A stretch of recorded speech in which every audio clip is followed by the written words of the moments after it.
General Marcus Thompson adjusted his uniform one last time before stepping out of the black sedan. The morning sun caught the 4 stars on his shoulders, casting sharp shadows across the concrete walkway leading to the Pentagon's main entrance. At 58, he carried himself with the bearing of a man who had earned every ribbon and medal adorning his chest through blood, sweat, and decisions that kept him awake at night. The driver held the door as Thompson gathered his briefcase, the weight of today's classified documents heavier than usual. Inside those folders lay recommendations that would determine the fate of thousands of servicemen and women, budget allocations that could shift the balance of power across 3 continents, and intelligence reports that painted an increasingly complex picture of global threats. "Sir, shall I wait for you?" asked Corporal Martinez, his usual driver for the past 2 years. "Negative, Corporal. This meeting will run long. I'll catch a ride with Colonel Harrison afterward." Thompson's voice carried the rough edge of a man who had spent decades shouting orders over gunfire and helicopter rotors. As Martinez pulled away, Thompson began his familiar walk toward the security checkpoint. He had made this journey countless times since accepting his current position as Joint Chiefs Advisor. But today felt different somehow. The weight of recent decisions pressed against his consciousness like a physical burden. 3 weeks ago, he had signed off on a mission that resulted in the loss of 2 aircraft and their crews over hostile territory. The pilots were young, barely older than his own daughter. Their faces haunted him during the quiet moments between meetings, their service records memorized down to their favorite colors and hometown baseball teams. Command meant making impossible choices with incomplete information. Thompson had learned this lesson the hard way over 3 decades of service, starting as a green lieutenant fresh out of West Point and working his way up through every rank the Army offered. Each promotion had brought greater responsibility and harder decisions, but losing people never got easier. The security checkpoint loomed ahead, its metal detectors and X-ray machines staffed by serious-faced guards who knew him by sight but still followed protocol to the letter. Thompson appreciated their professionalism, remembering his own days pulling similar duty as a young soldier. Just before reaching the checkpoint, something caught his peripheral vision. A figure sat huddled against the concrete barrier that separated the Pentagon's grounds from the public sidewalk. At first glance, it appeared to be another homeless person seeking shelter, nothing unusual for this area of Arlington. The city's proximity to the nation's capital attracted those seeking opportunity, but also those who had fallen through society's cracks. Thompson almost continued walking, his mind already shifting to the morning briefing and the 100 decisions awaiting him. But something made him pause. Perhaps the angle of the person's posture, or the way morning light fell across their profile. The figure was a woman, probably in her 50s, wearing layers of mismatched clothing that spoke of long nights spent outdoors. Her dark hair, streaked with gray, hung in loose strands around a face that might once have been called beautiful. Despite her obvious circumstances, she sat with her back straight, maintaining a dignity that seemed almost military in its bearing. What stopped Thompson completely was her eyes. Even from 20 feet away, he could see they held the particular 1,000-yard stare he recognized in combat veterans. It was a look he had seen in mirrors after particularly difficult deployments, a gaze that seemed to focus on distances no civilian could comprehend. She noticed his attention and their eyes met briefly. Instead of the desperate plea for assistance he might have expected, her expression remained neutral, almost defiant. She made no move to approach him or ask for money. If anything, she seemed to be assessing him with the same careful attention he was giving her. Thompson found himself walking toward the barrier, drawn by something he couldn't quite name. As he drew closer, he noticed details that reinforced his initial impression. Despite her circumstances, the woman's posture remained erect, her hands positioned at precisely the angles taught in basic training for maintaining alertness while at rest. "Morning, ma'am," he said simply, stopping a respectful distance from where she sat. She studied him for a long moment before responding. "Good morning, General." Her voice carried traces of education and authority, though roughened by exposure to weather and circumstance. "You served?" Thompson asked, recognizing something familiar in her bearing. "Air Force," she replied without elaboration. "You?" "Army, 32 years. Thompson set down his briefcase, sensing this conversation might take longer than anticipated. "What's your name?" "Lo. Sarah." Sarah Mitchell. She paused, seeming to weigh whether to continue. Captain Sarah Mitchell. Retired. The rank hit Thompson unexpectedly. Captains didn't retire. They separated or were discharged. Something had gone wrong in this woman's career. Something significant enough to end what should have been a promising trajectory in the Air Force. Captain, Thompson acknowledged, using her rank instinctively. When did you serve? 15 years active duty. Flew cone 130 seconds mostly. Some medical evacuation missions in Iraq and Afghanistan. Her voice carried the flat tone of someone recounting facts rather than memories, but Thompson caught the slight tightening around her eyes when she mentioned the war zones.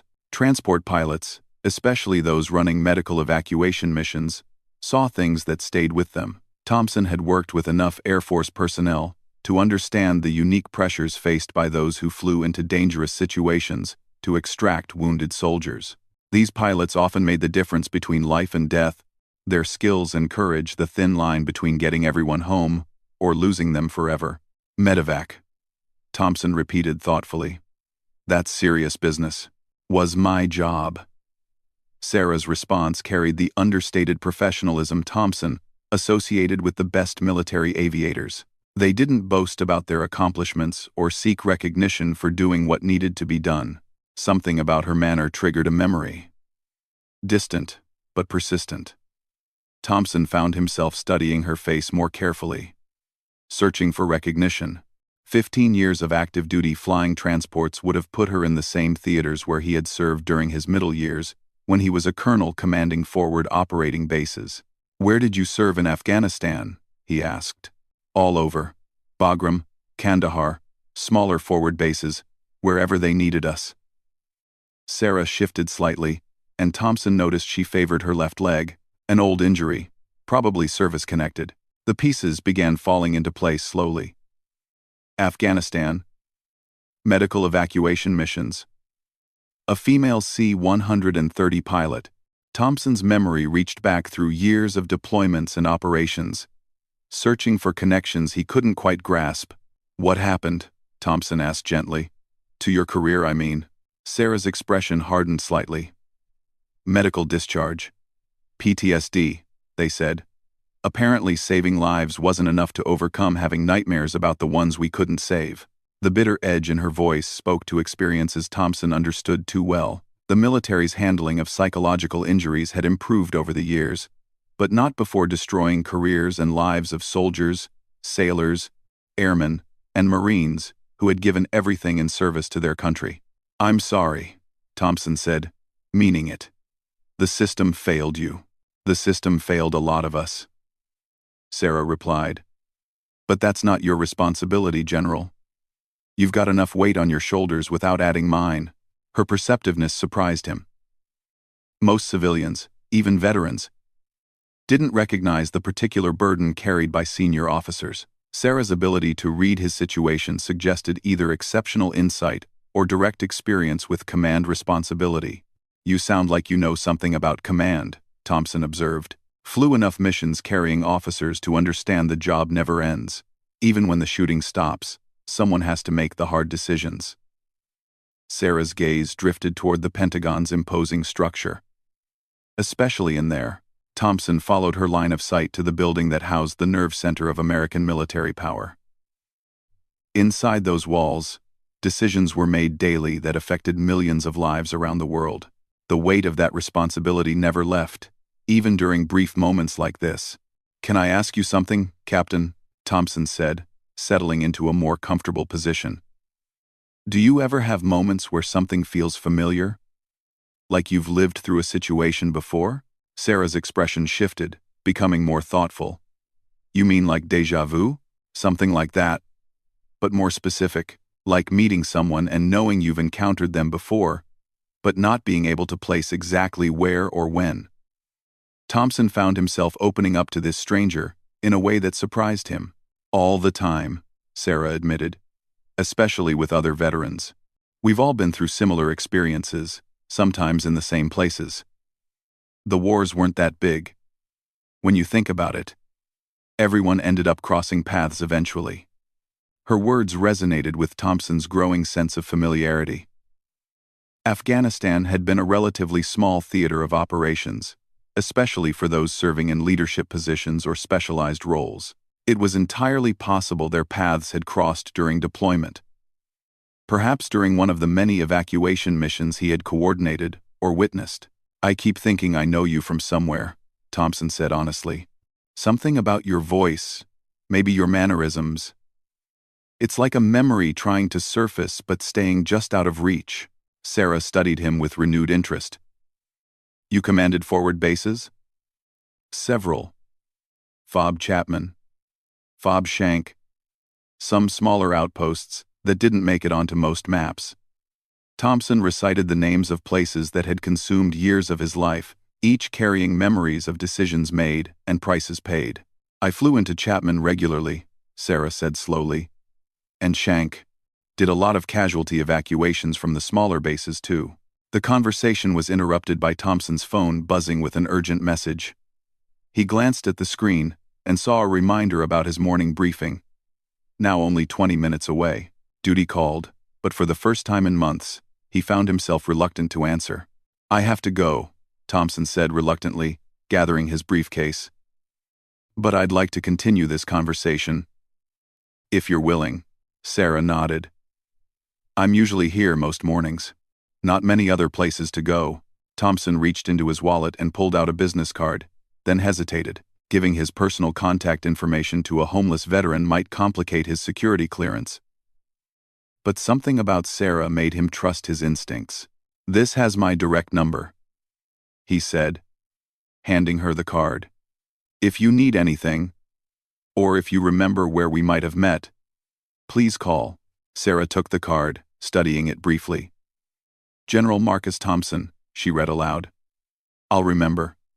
As Thompson walked toward the security checkpoint, he found himself glancing back at Sarah's position by the barrier. She sat exactly as before, maintaining her military bearing despite circumstances that would break most people. Something about her dignity in the face of obvious hardship reminded him of values the Army had tried to instill in him decades ago.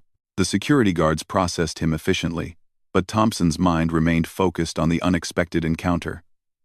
Sarah Mitchell, Air Force Captain. Medical evacuations. Afghanistan. The pieces felt important, like parts of a puzzle he needed to solve. During the elevator ride to his floor, Thompson found himself replaying their conversation, searching for clues. Her voice had carried subtle authority, the kind that came from making life and death decisions under pressure. Medical evacuation pilots held enormous responsibility, often flying into dangerous situations to extract wounded personnel. The briefing room buzzed with the controlled chaos of senior staff preparing for another day of global crisis management. Maps covered the walls, displaying current operations across 6 time zones. Staffers moved efficiently between workstations, updating intelligence reports, and coordinating responses to emerging situations. Colonel Harrison approached as Thompson entered. "Morning, sir.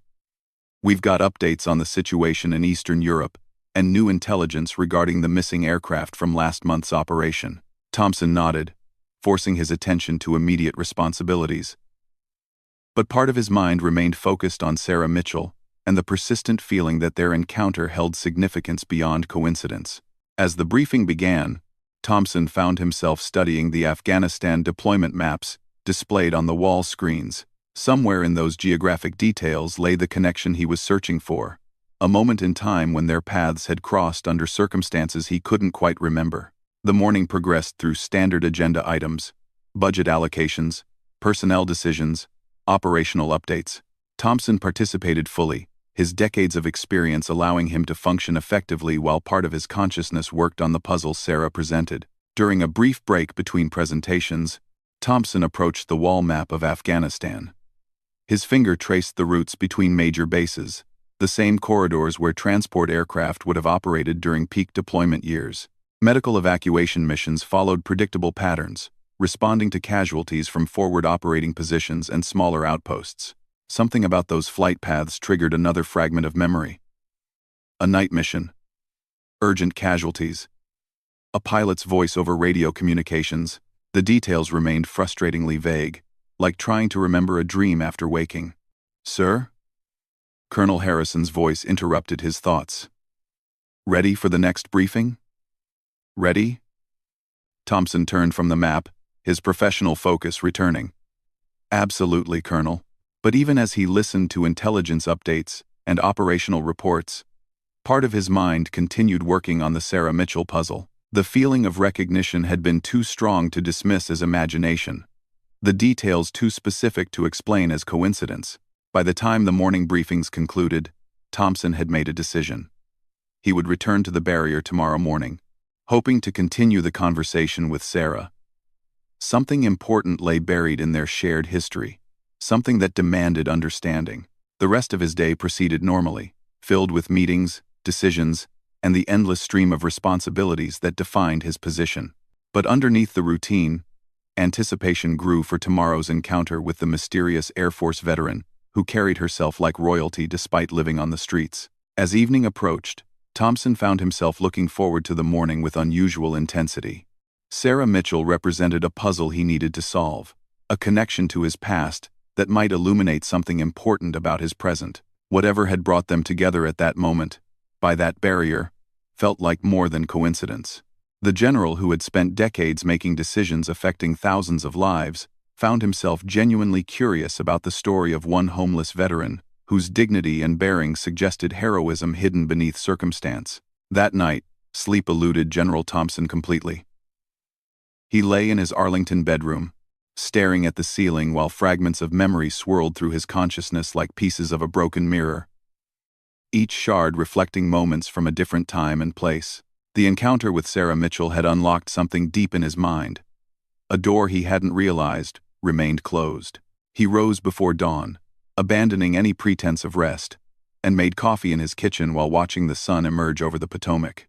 The routine of measuring grounds and waiting for the machine to work its magic gave his hands something to do while his mind continued wrestling with elusive memories. By 6:30, he was dressed and driving toward the Pentagon, arriving nearly 2 hours early for his first scheduled meeting. The morning air carried a crispness that reminded him of Afghanistan, where altitude and desert conditions created similar temperature variations between night and day. Sarah sat in exactly the same position as yesterday, her back against the concrete barrier, watching the steady stream of early commuters heading toward the building. When she saw Thompson approaching, she straightened slightly, acknowledging his presence with a small nod. "Couldn't sleep either?" she asked as he settled onto a nearby bench, maintaining respectful distance while positioning himself for conversation.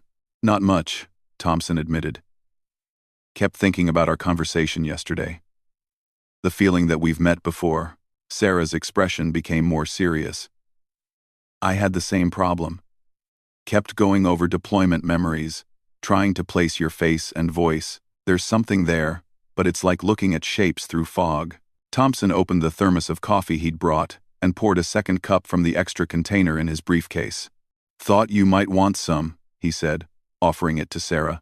She accepted the coffee gratefully, wrapping her hands around the warm cup. "Thank you. It's been a while since someone showed simple kindness, without expecting something in return." "What do you remember about Afghanistan?" Thompson asked, settling back on the bench. "Specific missions, particular bases, any operations that stood out?" Sarah sipped the coffee slowly, her eyes focused on something far beyond the Pentagon's walls. "Lots of routine transport runs. Supplies, personnel, mail delivery. But the medical evacuations were different. Those were life and death situations. Everything happening fast and under pressure." "Tell me about one of them," Thompson encouraged. "One that you remember clearly." "There was a night mission," Sarah began, her voice taking on the measured cadence of someone recounting technical details. "Fob Chapman to Bagram. Urgent casualty evacuation. 3 wounded soldiers. 2 critical. We had maybe 30 minutes of fuel margin, and weather closing in fast." Thompson felt something stir in his memory. Chapman to Bagram. Night mission. Critical casualties. The details felt familiar in a way that made his chest tighten. "What made this mission special?" he asked carefully. The casualties were from a forward command post that had taken indirect fire during a Taliban attack. One of them was a senior officer, a colonel who had been coordinating the defense when shrapnel caught him. Sarah paused. studying Thompson's face. The field medic said he might not make it without immediate surgery. The memory hit Thompson like a physical blow. Suddenly he was back in Afghanistan, lying on a stretcher with blood seeping through field dressings while explosions echoed in the distance. The pain in his left shoulder where shrapnel had torn through muscle and bone. The metallic taste of fear in his mouth. The growing certainty that he might die on some godforsaken mountainside, thousands of miles from home. "The colonel," Thompson said slowly. "Did he survive?" "Barely. The flight was rough, weather getting worse every minute. We had to fly low to avoid the worst of it, which meant dealing with potential ground fire.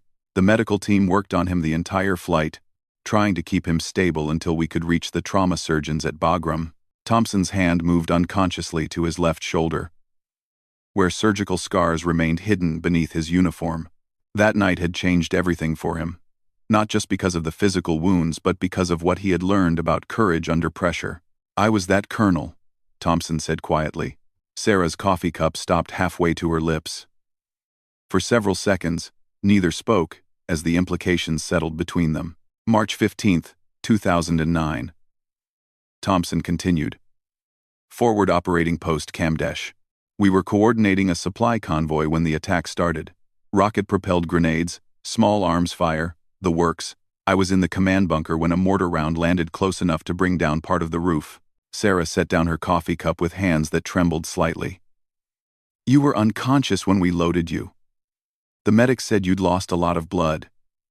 Your vital signs were weak. I remember parts of the flight," Thompson said, his voice distant as the memories became clear. The sound of the engines, someone working on my shoulder, a voice over the intercom keeping everyone calm despite the rough air. "That was my voice," Sarah whispered. "I was trying to reassure the medical team, let them know we'd reach Bagram safely despite the storm." Thompson closed his eyes, allowing the full memory to surface. The C-130's cargo bay. Medical equipment surrounding his stretcher. The steady, professional voice from the cockpit that had somehow conveyed absolute confidence, despite impossible conditions.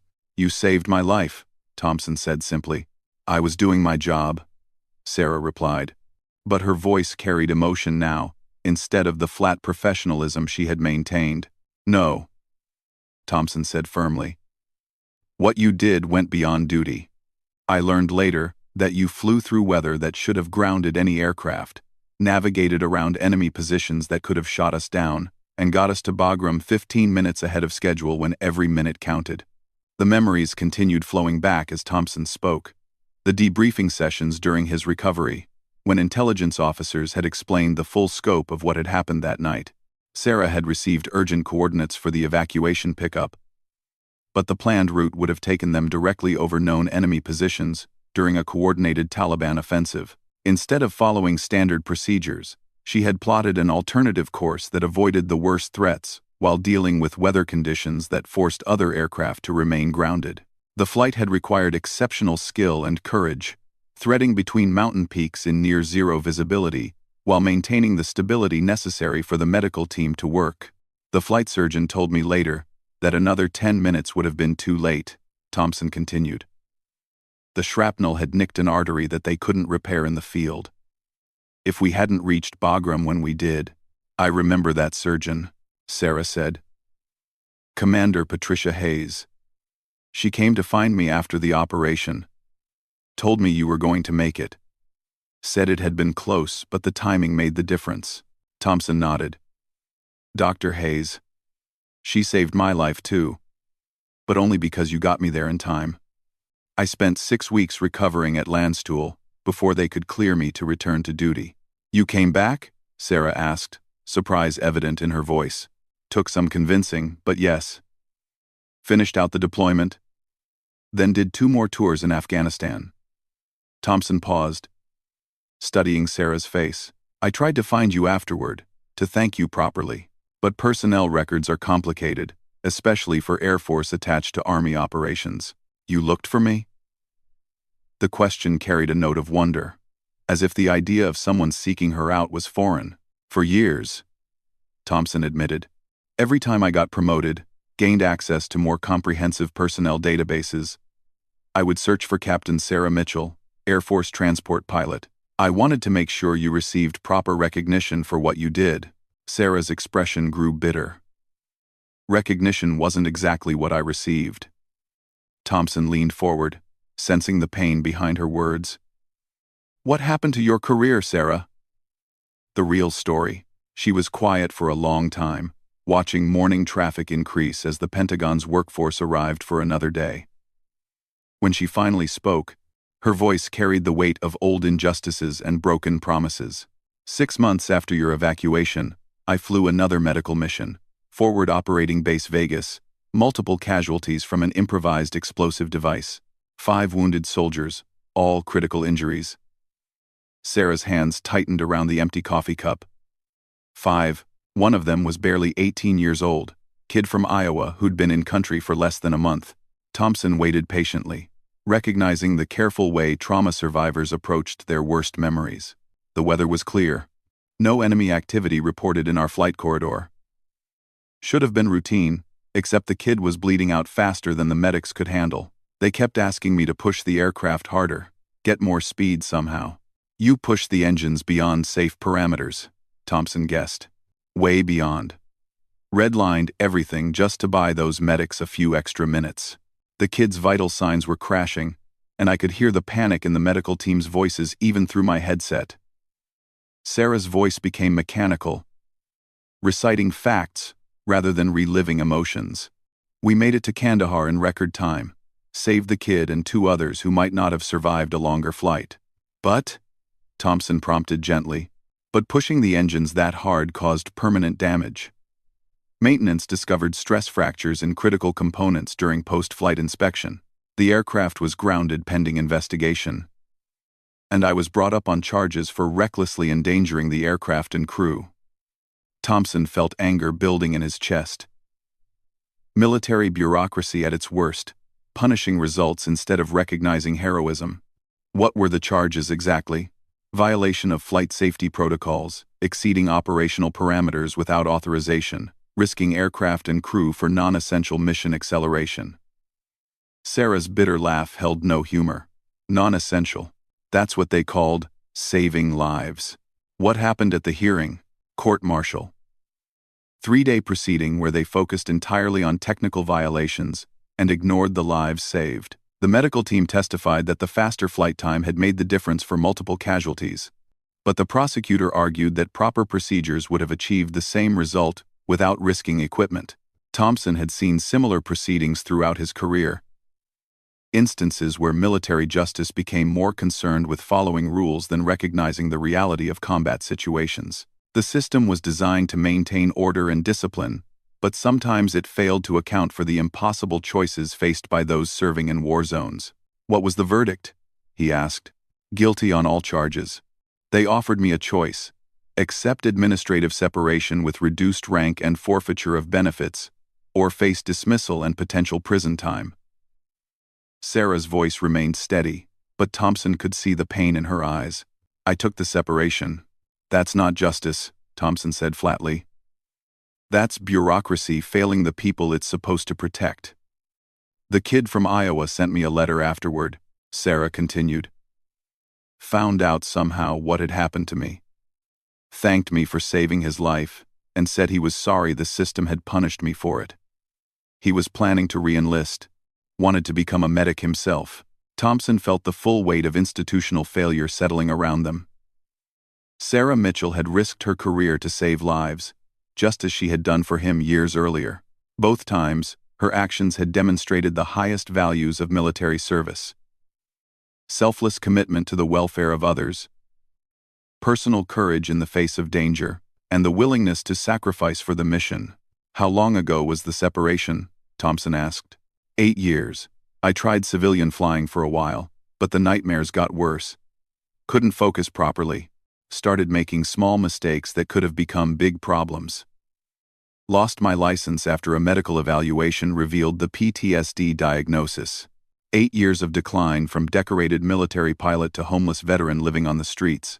Thompson could trace the progression. Career destroyed by bureaucratic injustice. Civilian prospects undermined by untreated psychological wounds. Gradual erosion of support systems until only survival remained. You've been on the streets how long? 3 years. Lost my apartment when the disability payments weren't enough to cover rent and medical expenses. Tried staying with other veterans, but that just spread the burden around to people who had their own problems. Thompson stood abruptly, pacing a few steps before returning to the bench. The injustice of Sarah's situation demanded action, but he needed to think carefully about the most effective approach. "Sarah," he said finally, "I owe you my life. More than that, you represent everything good about military service. If our system failed you, then it failed all of us." "The system is what it is," Sarah replied with resigned acceptance. "Changing it won't fix what's already broken." "Maybe not," Thompson agreed. "But it might prevent the same thing from happening to others, and it might be able to help you get back what was taken unfairly." For the first time since their conversation began, Sarah looked directly at him, with something approaching hope. "What are you thinking?" "I'm thinking that a 4-star general has access to people and resources that might be able to review your case. Military justice allows for appeals under certain circumstances, especially when new evidence suggests procedural errors or command failures." "New evidence?" Sarah asked skeptically. "A detailed statement from a senior officer whose life was saved by Captain Sarah Mitchell's exceptional piloting skills and willingness to exceed normal parameters in service of the mission. Documentation that your actions reflected the highest traditions of military service. Not reckless endangerment." Oblia. Thompson could see the idea taking hold in Sarah's mind, possibility replacing resignation. But he also saw the fear that hope might lead to another devastating disappointment. "Even if that worked, it wouldn't change what I've been through, or give me back the years I've lost." "No," Thompson acknowledged. "But it might give you back your rank, your benefits, and your honor. And it might ensure that other pilots facing similar choices know they have support from the top." Sarah was quiet for several minutes, considering possibilities that had seemed impossible just hours ago. Thompson waited, understanding that some decisions required time to process properly.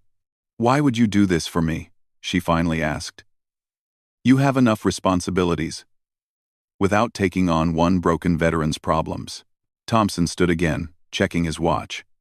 His morning meetings would begin soon, but this conversation had become more important than any briefing or operational update. "Because 18 years ago, you proved that some things matter more than following rules," he said.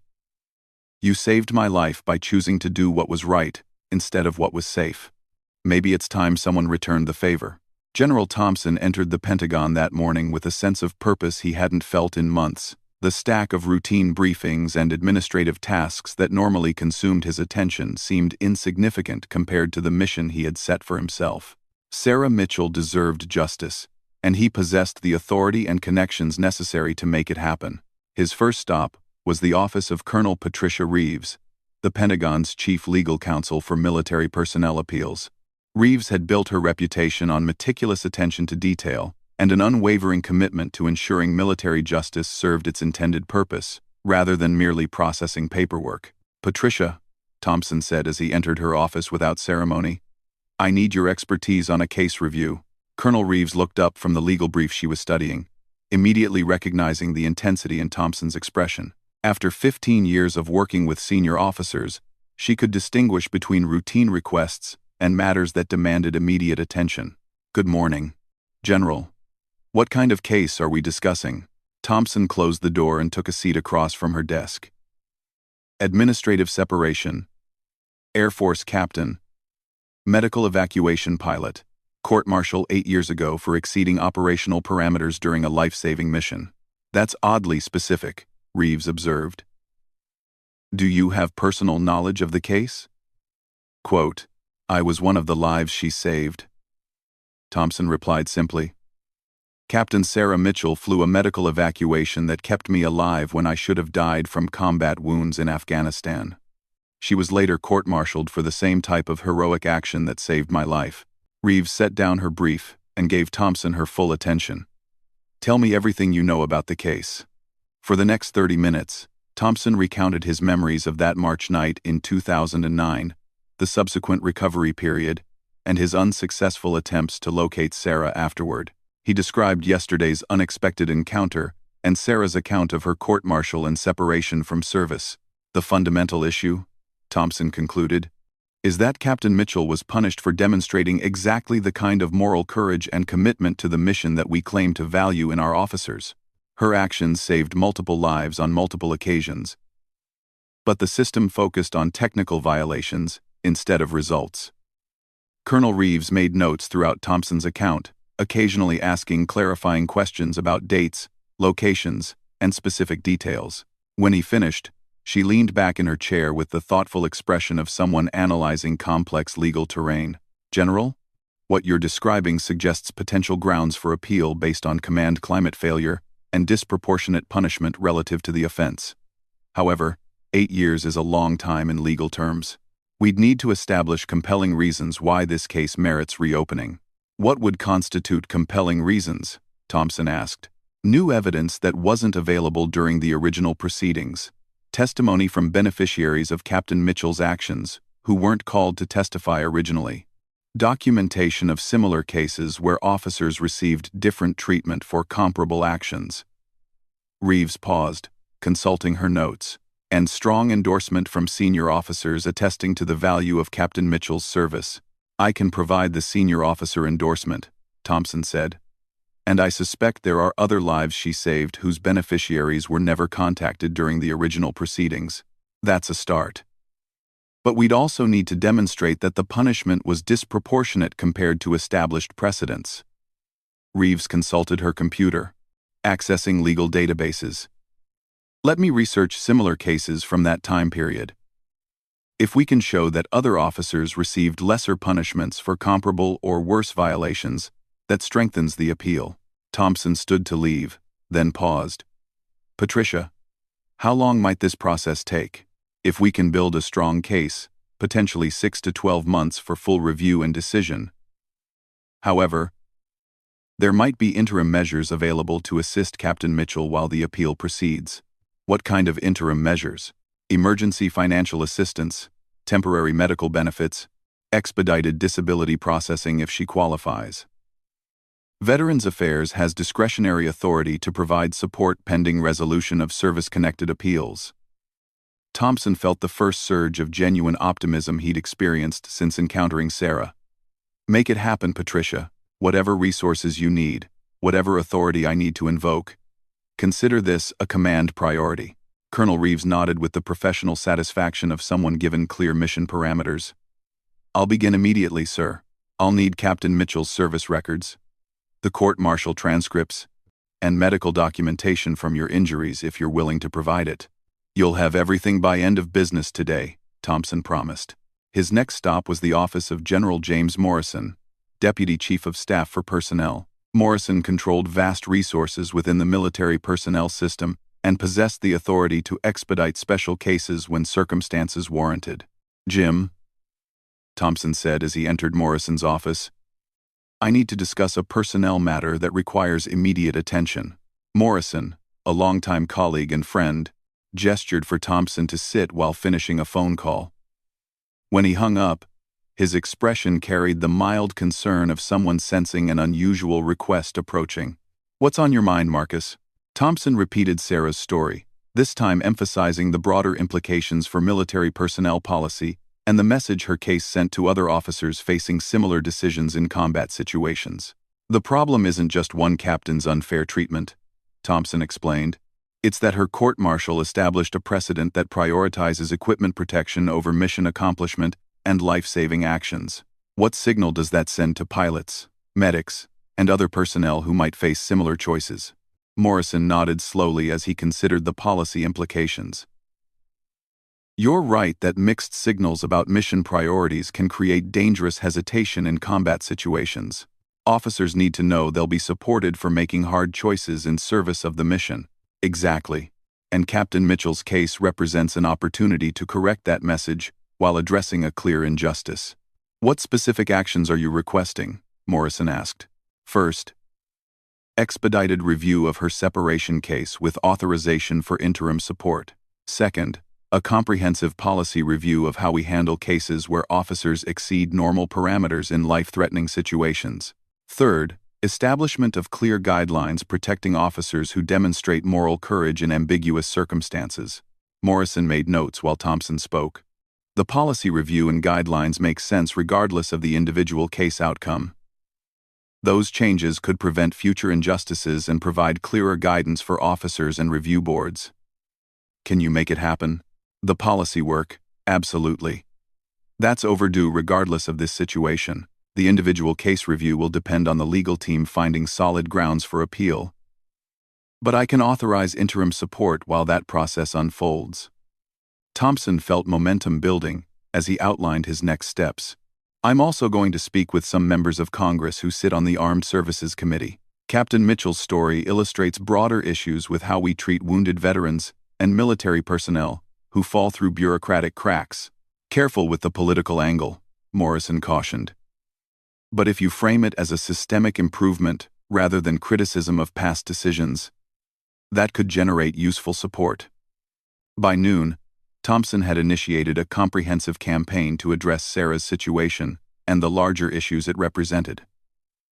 Legal review was underway, policy changes were being drafted, and political connections were being activated. But he knew that bureaucratic processes, however well-intentioned, moved slowly, while Sarah's immediate needs were urgent. He left the Pentagon during his lunch break and drove to a nearby Veterans Services organization that he had supported through charitable contributions. The director, a retired Army Sergeant Major named Robert Chen, greeted him with surprise and immediate attention. "General Thompson, what brings you to our office?" "I need your help with an emergency case, Sergeant Major. Homeless female veteran, Air Force captain, living on the streets with service-connected disabilities. She needs immediate housing, medical attention, and advocacy support." Chen's expression became serious as he consulted available resources. "We can provide temporary housing authorization immediately, emergency medical screening through the VA, and assign a caseworker for ongoing support." "Do you have her information?" Thompson provided Sarah's details and explained her location near the Pentagon. "She's probably been avoiding official systems because of past experiences with military bureaucracy. This needs to be approached carefully." "Understood, sir. I'll personally handle the initial contact and ensure she's treated with appropriate respect and dignity." "How quickly can you move on this?" "I can have someone there this afternoon with housing authorization and transportation to medical screening. The VA has emergency protocols for homeless veterans that bypass normal waiting periods." Thompson felt genuine relief for the first time since learning about Sarah's circumstances. "Make it happen, Sergeant Major, and keep me informed of her status." That afternoon, Thompson found himself unable to concentrate on routine briefings as he wondered whether Sarah would accept help when it arrived. Trust, once broken by institutional failure, was difficult to rebuild even when assistance was genuinely offered. His concern proved justified when Sergeant Major Chen called late in the afternoon with an update. "General, we made contact with Captain Mitchell, but she's reluctant to accept assistance. Seems to think this might be temporary charity that will disappear when attention moves elsewhere." "Let me talk to her," Thompson said immediately. "I'll go to her location personally." "Sir, that might not be appropriate given your position and security requirements." "Sergeant Major, some things are more important than protocol. I'll meet you there in 30 minutes. Thompson left his office early, something he hadn't done in months, and drove toward the Pentagon with unusual urgency. He found Chen standing near the barrier where Thompson had first encountered Sarah, engaged in quiet conversation with someone just out of sight. Sarah emerged from behind the barrier as Thompson approached, her expression guarded but no longer completely closed to possibility. "They say you arranged this," she said without preamble. "Housing? Medical care? Assistance with my appeal. Why should I trust that it won't disappear as soon as media attention moves on to other stories?" Thompson understood her caution. Homeless veterans had learned through bitter experience that promises of help often proved temporary or conditional. "Because this isn't about media attention or temporary charity," Thompson replied. "This is about honoring a debt and ensuring the military takes care of people who took care of others." "You saved my life, Sarah. That creates an obligation that doesn't have an expiration date." And when you retire or get reassigned to different duties? When other priorities become more pressing than one broken veteran's problems? Thompson had anticipated this question and prepared his answer carefully. I've established a foundation with sufficient funding to ensure your support continues, regardless of my personal involvement. The appeal process will move forward with or without my direct participation, and the policy changes we're implementing will help other officers who might face similar situations. Sergeant Major Chen stepped forward with documentation. Captain Mitchell, the housing authorization is immediate and continues indefinitely pending resolution of your case. Medical benefits are activated as of today. The caseworker assignment includes advocacy, support for your appeal, and assistance with any other issues that arise. Sarah studied the papers Chen offered, reading carefully through terms and conditions. Thompson could see her military training asserting itself as she evaluated the offer for hidden obligations or unacceptable conditions. No strings attached? She asked finally. None, Thompson confirmed. You've earned this support through your service and sacrifice. The only condition is that you take care of yourself and let us help you get back what was taken unfairly. For the first time since their initial encounter, Sarah's rigid composure seemed to waver slightly. 8 years of survival on the streets had taught her to maintain emotional walls, but the possibility of genuine help threatened to breach those defenses. I don't know how to do this anymore, she admitted quietly. Living indoors, trusting systems, believing that things might actually get better. You don't have to figure it all out at once, Thompson said gently. Just take the first step. Accept the housing and medical care. Let the caseworker help with immediate needs. The rest can be handled one piece at a time. Sergeant Major Chen offered his business card, along with the housing authorization. Captain, I'll be your primary point of contact. Anything you need, any problems that arise, you call me directly. My job is to make sure the system works for you this time. Sarah took the documents and card, holding them as if they might disappear if handled too roughly. What if the appeal fails? What if they find reasons to deny the case review? Then we try different approaches, Thompson answered honestly. But failure isn't an option here, Sarah. Too much is at stake. And too many people have skin in the game now. People? Colonel Reeves, General Morrison, Sergeant Major Chen, myself, and others who are already working on different aspects of your situation. You're not alone anymore. Thompson watched as Sarah slowly processed the reality that help was not only available but actively being provided by multiple people working in coordination. The isolation that had defined her existence for 3 years was ending, replaced by a support network that extended far beyond any single individual's efforts. There's a car waiting to take you to temporary housing, Chen said. Clean room, private bathroom, kitchen facilities. The medical screening is scheduled for tomorrow morning, but can be moved if you prefer a different time. Tomorrow morning is fine, Sarah said, her voice steadier now. And the housing? How long? Until you're ready for something permanent, Thompson replied. Whether that's 6 months or 2 years, the timeline is yours to control. Sarah stood carefully, testing her injured leg before putting full weight on it. The simple act of rising seemed to represent more than physical movement. It marked a transition from passive endurance to active participation in changing her circumstances. General Thompson, she said formally, I want you to know that helping me won't eliminate the debt you think you owe. You've already repaid that by becoming the kind of leader who remembers the people who serve under impossible conditions. Maybe, Thompson replied, but ensuring you get justice serves a purpose beyond repaying debts.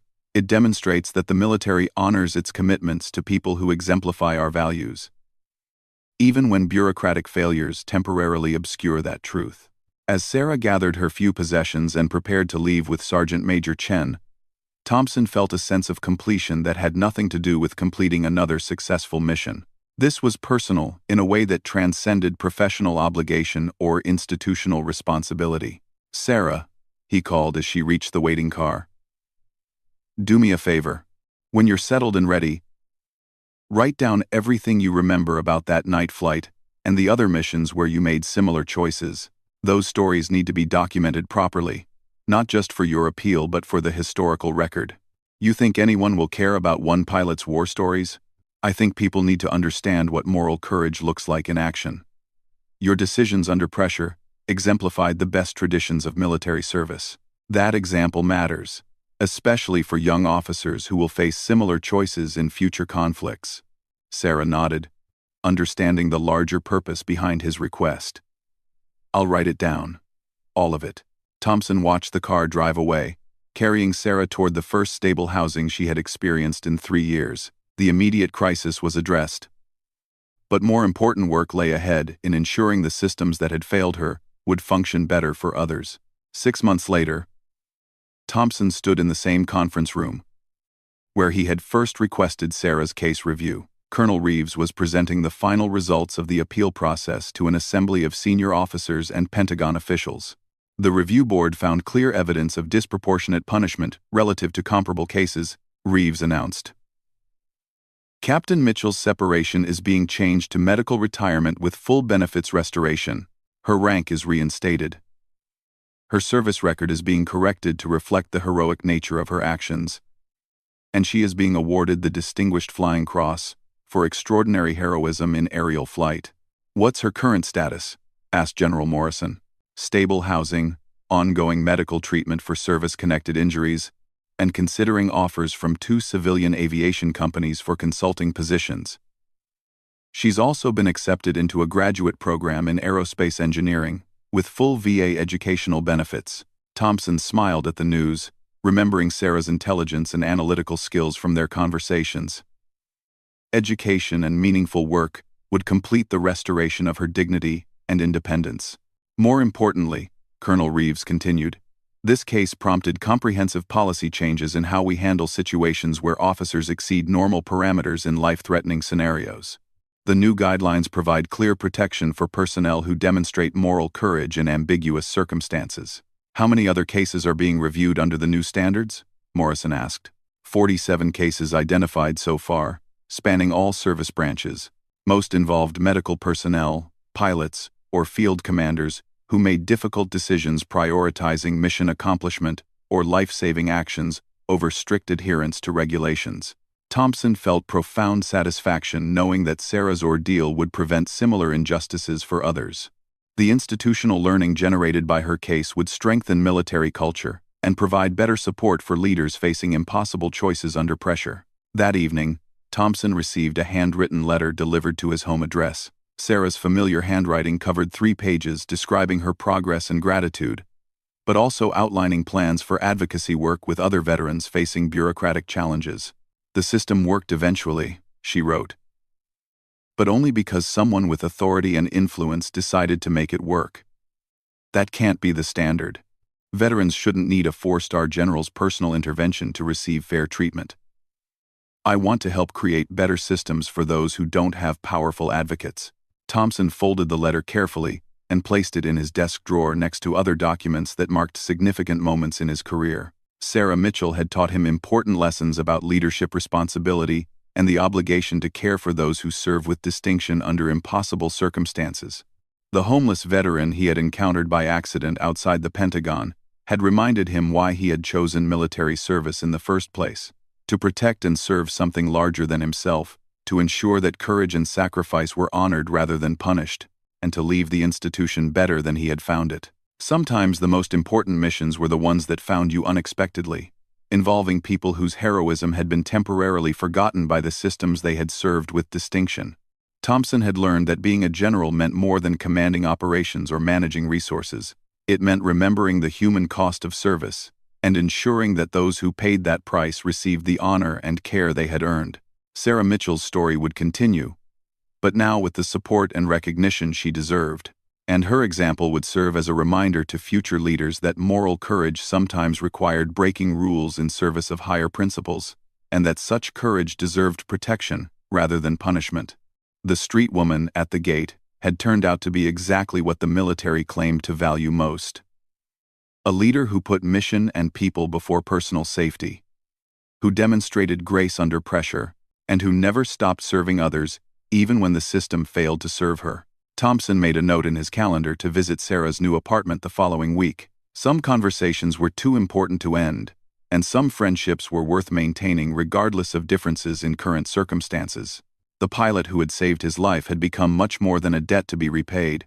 She had become a reminder of what leadership really meant when tested by impossible choices and institutional failures.